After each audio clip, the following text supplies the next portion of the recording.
அமரர் கல்கியின் சிவகாமியின் சபதம் பாகம் 2 29ஆம் அத்தியாயம்.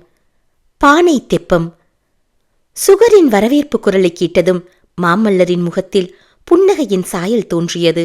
சிவகாமி கிளியை அடிப்பதற்காக கையை ஓங்க கிளி அவளுடைய அடிக்கு தப்பி இறகுகளை சடச்சடவென்று அடித்துக்கொண்டு ஒரு வட்டமிட்டு வந்து சிவகாமியின் தோள்களில் உட்கார்ந்த காட்சி அவருடைய முகமலர்ச்சியை அதிகமாக்கியது. அச்சமயம் விகாரத்தின் ஓரமாக பானை தெப்பத்தில் வந்து கொண்டிருந்த குண்டோதரனை மாமல்லர் பார்த்தார். கையில் சமிக்கையினால் நில்லு என்று ஆங்கியிட்டார். அதே நேரத்தில் மேலிருந்து குனிந்து பார்த்த சிவகாமி, அப்பா, அதோ குண்டோதரனும் வந்துவிட்டானே, பானை தெப்பம் கொண்டு வருகிறான் என்று கூறி கையை கொட்டி மகிழ்ந்தாள். இரவெல்லாம் அவளுடைய மனதில் குடிக்கொண்டிருந்த கவலையும் பீதியும் மறைந்து இப்போது ஏதோ பெரிய வேடிக்கையில் ஈடுபட்டிருப்பது போன்ற குதூகலம் காணப்பட்டது. தெப்பம் விகாரத்தின் தூண்களின் மீது இடிக்காதபடி குண்டோதரன் அதை சாமர்த்தியமாக திருப்பி விட்டுக்கொண்டு மாமல்லரின் குதிரை அண்டை வந்தான். பிரபு, படகுக்கு வந்து விடுங்கள் என்றான். யாரப்பா நீ? எங்கேயோ பார்த்த மாதிரி இருக்கிறதே என்று மாமல்லர் கேட்டார். சத்ருக்னுடைய ஆள் சுவாமி என்று கூறி குண்டோதரன் தலைப்பில் முடிந்து வைத்திருந்த லட்சுமியை காட்டினான். இங்கே எப்படி வந்து சேர்ந்தாய்? என்னுடைய எஜமானர் உத்தரவின் பேரில் 8 மாதமாக இவர்களுடன் இருக்கிறேன் பிரபு என்றான் குண்டோதரன். தெப்பம் எப்படி கிடைத்தது? ஒரு வயோதிக புத்த பிக்ஷு தள்ளி கொண்டு வந்தார்.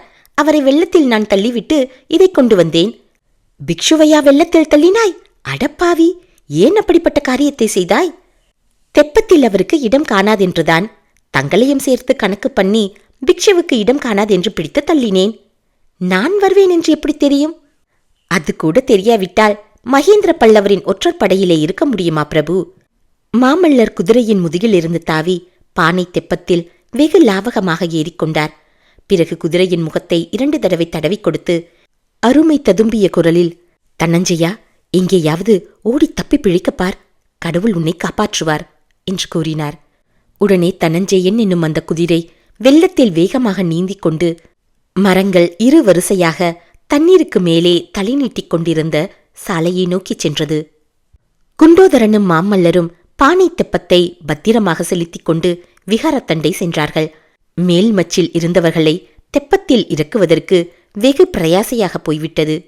முக்கியமாக சிவகாமிதான் அதிக தொந்தரவு கொடுத்தாள். சற்று முன்னால் வெள்ளத்திலே சாவதற்கு துணிந்தவளுக்கு இப்போது உயிரின் மேலே அளவில்லாத ஆசையும் வெள்ளத்தைக் கண்டு பெரும் பயமும் உண்டாகியிருந்தன. யார் முதலில் தெப்பத்தில் இறங்குவது என்பதிலேயே தகராறு ஏற்பட்டது. ரதியை முதலில் இறக்க பார்த்தார்கள். அது ஒரே பிடிவாதம் பிடித்து இறங்குவதற்கு மறுத்தது. ஆயனர் ரொம்பவும் வற்புறுத்தி சொன்னதன் பேரில் சிவகாமி இறங்க சம்மதித்தாள். மேலே இருந்து ஆயனரும் அத்தையும் பிடித்து இறக்க கீழே தெப்பத்தில் இருந்த மாமல்லர் கைகளினால் அவளை தாங்கி இறக்கிவிட்டார். இறங்கியதும் தெப்பம் ஆடிய போது சிவகாமி ரொம்பவும் பயந்து அலறினாள். மாமல்லர் அவளை கெட்டியாக பிடித்து கொண்டு உட்கார வைத்து தைரியம் சொன்னார். பிறகு அத்தையும் ஆயனரும் இறங்கிய போது தெப்பம் ஆடியதானாலும் சிவகாமிக்கு பயம் ஏற்பட்டது. சுகர் மேலே வட்டமிட்டு கொண்டே இருந்தவர் எல்லோரும் தெப்பத்தில் இறங்கியதும் தாமும் வந்து ஒரு மூலையில் உட்கார்ந்து அன்னார்ந்து பார்த்து, ரதி, ரதி என்று கூவினார். அப்போது தெப்பம் கொஞ்சமாக நகரவே, ஐயோ, ரதியை விட்டுவிட்டு போகிறோமே என்று சிவகாமியும் சேர்ந்து அலறினாள்.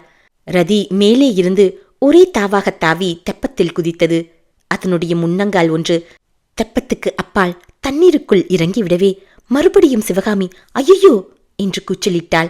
எல்லோரும் உட்கார்ந்து எல்லாம் ஒழுங்கான பிறகு குண்டோதரன், பிரபு, சற்றே படகை நிறுத்தி வையுங்கள், இதோ வந்து விடுகிறேன் என்று சொல்லிவிட்டு தெப்பத்தில் இருந்து குதித்து நீந்திக் கொண்டு விகாரத்துக்குள்ளே போனான். குண்டோதரனுக்கு ஆபத்து வந்துவிடப் போகிறதோ என்ற கவலை சிவகாமியை பிடித்தது. அவன் திரும்பி வருவதற்குள் நேரமாக ஆக அவளுடைய ஆர்ப்பாட்டமும் அதிகமாயிற்று. கடைசியாக குண்டோதரன் மேல் மச்சின் வழியாக எட்டி பார்த்து, இதோ வந்துவிட்டேன் என்றான். அவன் கையிலே ஒரு மூட்டை இருந்தது. மூட்டையை முதலில் கொடுத்துவிட்டு குண்டோதரனும் தெப்பத்தில் இறங்கியதும், மூட்டையில் என்ன என்று ஆயனர் கேட்டார். அத்தை மூட்டையை தொட்டு பார்த்துவிட்டு அவள் என்று தெரிவித்தாள். இந்த ஆபத்தான சமயத்தில் கூட குண்டோதரன் வயிற்றுப்பாட்டை மறக்கவில்லை என்று சொல்லி சிவகாமி சிரித்தாள். உங்களுக்குத்தான் என் விஷயம் தெரியுமே அம்மா, நான் எது பொறுத்தாலும் பொறுப்பேன், பசி மட்டும் பொறுக்க மாட்டேன் என்றான் குண்டோதரன். நல்ல முன் யோசனைக்காரன் என்றார் மாமல்லர். சமய சஞ்சீவி என்றால் நம் குண்டோதரன்தான். பிக்ஷு அவள் வைத்திருந்தது உனக்கு எப்படி அப்பா தெரிந்தது? இப்படி குண்டோதரனை எல்லாரும் பாராட்டிய பிறகு தெப்பத்தில் ஒரு முனையில் குண்டோதரனும் இன்னொரு முனையில் மாமல்லரும் உட்கார்ந்து தெப்பத்தை செலுத்தினார்கள். விரைவாக ஓடிய வெள்ளத்தில் பானை தெப்பம் இலகுவாக மிதந்து சென்றது. ஆனால் வழியில் தென்பட்ட மரங்களில் மோதாமலும் வெள்ளத்திலே வந்த கட்டைகள் தாக்காமலும் தெப்பத்தை மிக ஜாக்கிரதையாக விட வேண்டியிருந்தது. வானத்தில் மேகங்கள் இன்னும் குமுறிக் கொண்டிருந்தன.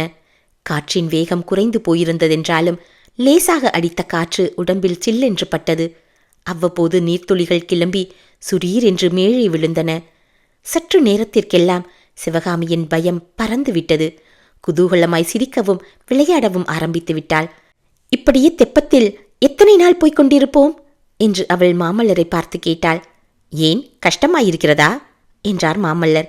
இல்லை இல்லை, இந்த தெப்போஸ்தவம் முடிந்துவிடப் போகிறதே என்றுதான் கவலையாக இருக்கிறது என்றாள் சிவகாமி. முடியக்கூடாதா? ஆமாம், இப்படியே முடிவில்லாமல் என்றென்றைக்கும் வெள்ளத்தில் மிதந்து போய்கொண்டே இருந்தால் என்ன? ஒருவேளை நீ நினைத்தபடி நடந்தாலும் நடக்கலாம்.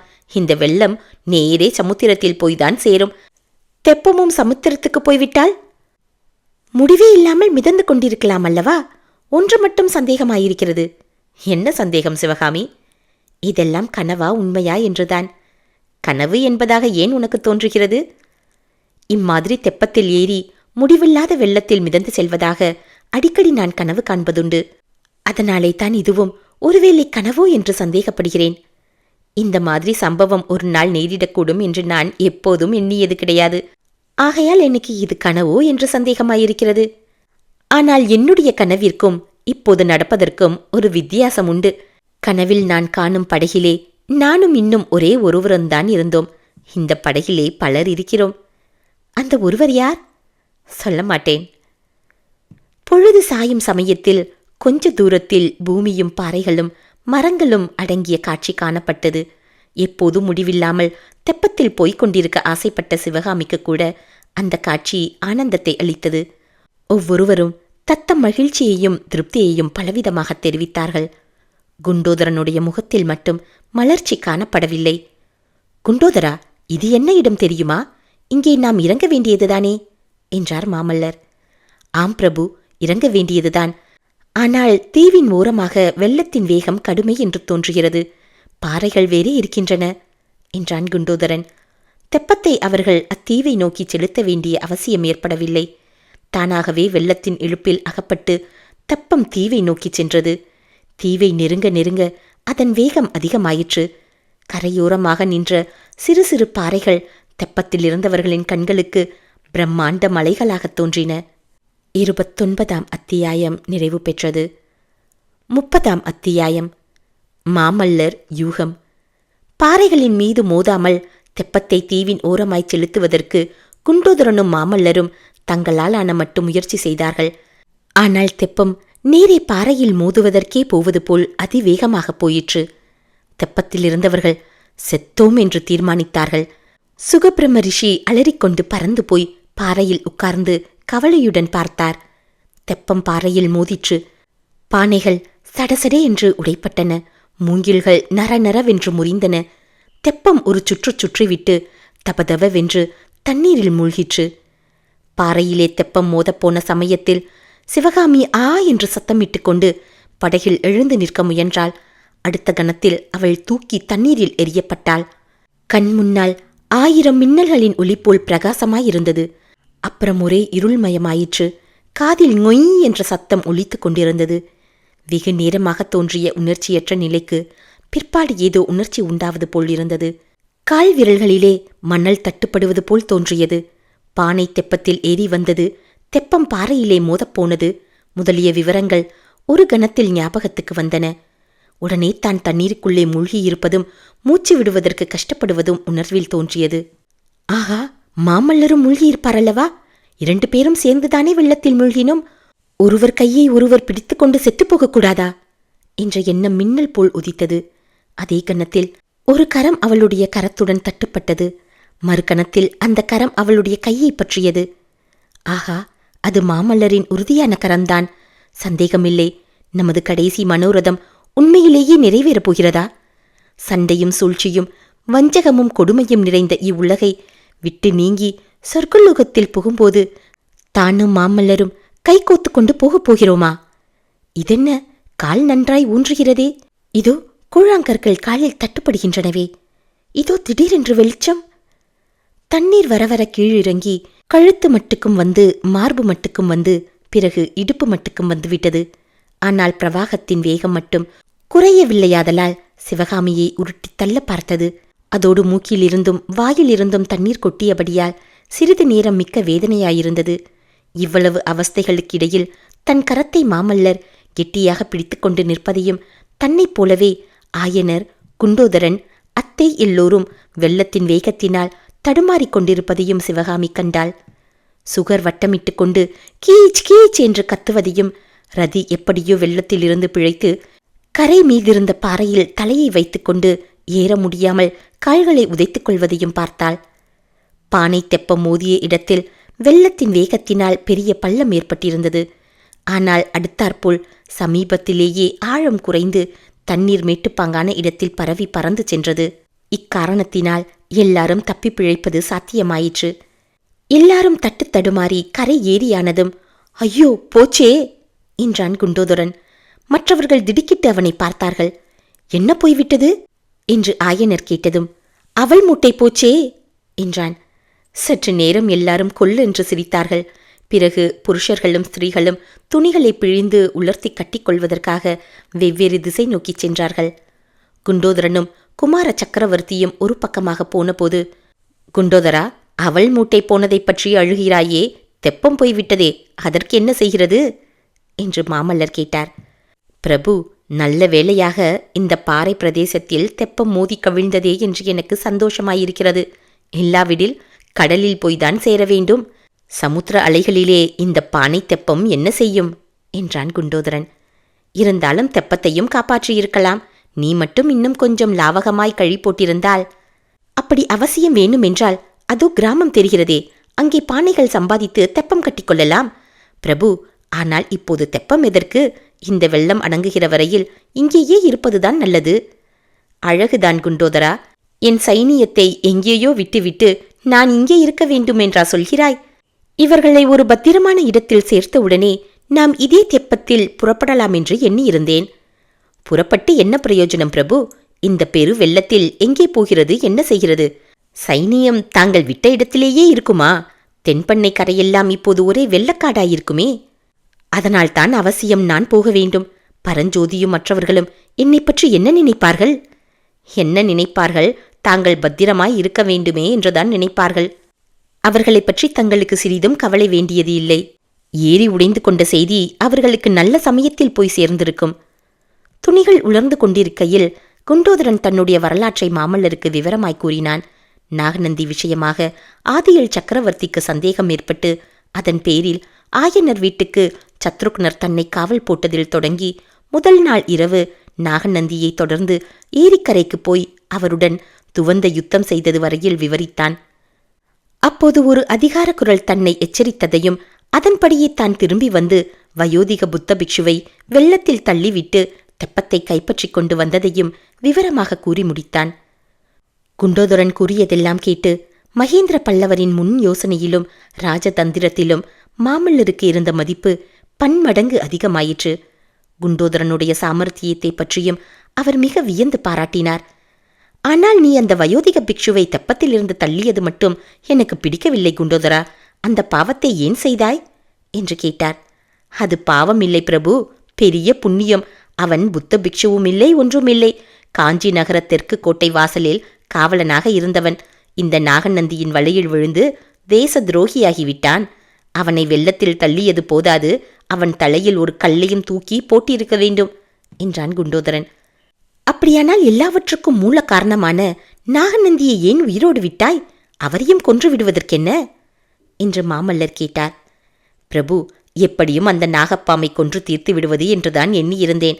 ஆனால் சண்டையை நிறுத்து என்று இருளில் கேட்ட அதிகார குரலின் கட்டளையை மீற முடியவில்லை. ஆகையினால்தான் உடைப்பிலே தள்ளிவிட்டு வந்தேன். யார் கண்டார்கள்? உடைப்பு வெள்ளத்தில் அந்த வேஷதாரி பிக்ஷு மூழ்கி ஒழிந்து போயிருக்கலாம் அல்லவா? கூடாது குண்டோதரா, கூடாது. அப்பேற்பட்ட பாதகனுக்கு அவ்வளவு சுலபமான மரணம் கூடாது. அந்த கள்ள பிக்ஷுவால் ஆயனரும் சிவகாமியும் எப்பேற்பட்ட ஆபத்துக்கு உள்ளாகிவிட்டார்கள். பிரபு, மன்னிக்க வேண்டும். நாகநந்தியை பற்றி இவர்களிடம் ஒன்றும் பிரஸ்தாபிக்காமல் இருப்பதே நலம். இவர்களுக்கு விஷயம் ஒன்றும் விளங்காது. வீணில் மனத்துன்பம் அடைவார்கள். மாமல்லர் அதை ஒப்புக்கொண்டார். பிறகு, ஏரிக்கரையில் உனக்கு கட்டளையிட்ட குரல் யாருடையது என்று தெரியவில்லையா என்று கேட்டார். யூகித்தேன் பிரபு, ஆனால் தங்களிடம் சொல்ல தைரியமில்லை, மன்னிக்க வேண்டும் என்றான் குண்டோதரன். எச்சரித்தவர் மகேந்திர சக்கரவர்த்தியாய் இருக்குமோ என்ற எண்ணம் ஏற்கனவே அவர் மனதில் தோன்றியிருந்தது. குண்டோதரனும் அப்படியே யூகிக்கிறான் என்று இப்போது தெரிந்தது. மாமல்லரின் உள்ளத்தில் மகிழ்ச்சி, வெட்கம், வேதனை ஆகிய உணர்ச்சிகள் ஏக காலத்தில் உதயமாயின. குண்டோதரனை எச்சரித்தது மகேந்திர சக்கரவர்த்தியாயிருக்கும் பட்சத்தில் சைனியத்தை பற்றி கவலைப்பட வேண்டியதில்லை, எல்லோரும் காப்பாற்றப்பட்டிருப்பார்கள். ஆனால் தம்மிடம் நம்பிக்கை இல்லாமல் தானே அவர் தொடர்ந்து வந்திருக்க வேண்டும். அதற்கு தகுந்தாற்போல் இருக்கிறதல்லவா தம்முடைய காரியமும். நதிக்கரையிலே சைனியத்தை நிறுத்திவிட்டு தனியாக வந்து வெள்ளத்திலே சிக்கிக் கொண்டோம் அல்லவா? சக்கரவர்த்தியை மறுபடியும் சந்திக்கும்போது அவர் முகத்தை எவ்விதம் ஏறிட்டு பார்ப்பது? இதற்கு மாறாக இன்னொரு வித சிந்தனையும் உண்டாயிற்று. எது எப்படி வேண்டுமானாலும் போகட்டும், என்ன அபகீர்த்தி அவமானம் ஏற்பட்டாலும் ஏற்படட்டும், இந்த ஒரு நாள் ஆனந்த வாழ்வுக்காக எதைத்தான் சகித்துக் கொள்ளக்கூடாது? இனி வருங்காலம் எல்லாம் இந்த ஒரு தினத்தின் இன்பமயமான வாழ்க்கையை நினைத்து நினைத்து பார்த்து மகிழ்ச்சி அடையலாம் அல்லவா? பிரபு, நடந்தது நடந்துவிட்டது, இனிமேல் நடப்பதை பற்றித்தானே யோசிக்க வேண்டும் என்று குண்டோதரன் கூறி மாமல்லரின் சிந்தனையை கலைத்தான். வேறு என்ன யோசனை செய்ய இருக்கிறது? வெள்ளத்திலே வந்து மாட்டிக்கொண்டு விட்டோம். இங்கிருந்து போகும் வழியை தேட வேண்டும். பிரபு, இன்றிரவு தங்குவதை பற்றி முதலில் யோசிப்போம். திறந்த வெளியில் தங்க முடியாதல்லவா? இரவு மழை பிடித்துக் கொண்டால் என்ன செய்கிறது? எங்கே தங்கலாம் என்று நினைக்கிறாய்? அதோ சற்று தூரத்தில் ஒரு கிராமம் தெரிகிறது. அங்கே போய் நான் முதலில் விசாரித்துக் கொண்டு வருகிறேன். அப்படியே செய் என்றார் மாமல்லர். அப்போது மாமல்லா, மாமல்லா என்ற சுகரிஷியின் குரல் கேட்டது. அந்த குரல் வந்த வழியே சென்ற மாமல்லர் பாறை அருகில் மகிழ மரத்தடியில் சிவகாமி தனியாக உட்கார்ந்திருப்பதைக் கண்டார். அவள் அருகில் தாமும் உட்கார்ந்தார். 30ஆம் அத்தியாயம் நிறைவு பெற்றது.